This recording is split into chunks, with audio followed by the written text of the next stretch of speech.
हा कोणता लेटर आहे? जी. या जी चा उच्चार काय करतो आपण? ग असा उच्चार करतो. त्याचा आवाज काय आहे? ग असा आवाज आहे. बरं, इथं काही शब्द दिलेले आहेत. हे शब्द वाचा बरं. ज्ञान. ग अँड ग. ज्ञान. हा ग्लास.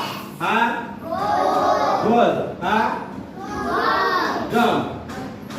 आता इथे वाचा बरं. गेंडर वाचायचं का?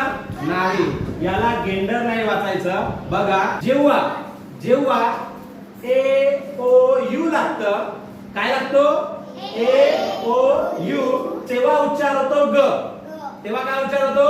ग. आता इथे बघा, ग च्या नंतर ए लागलाय, ग च्या नंतर ए लागलाय, ग च्या नंतर ओ लागलाय, ग च्या नंतर यू लागलेला आहे. जेव्हा हे लागतात तेव्हा या ग चा उच्चार काय करायचा? या जी चा उच्चार काय करायचा? ग असा करायचा. काय करायचा? ग असा करायचा.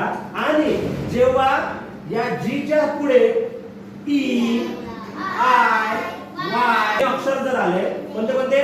ई आय वाय, तर याचा उच्चार ग असा न करता काय करायचा? ज असा करायचा. बघा, जेंडर, जनरल, ग च्या नंतर आय आलेला आहे. ग च्या नंतर आय आलाय म्हणजे या ग चा उच्चार काय करायचा? ज असा करायचा. Ginger, Gypsy,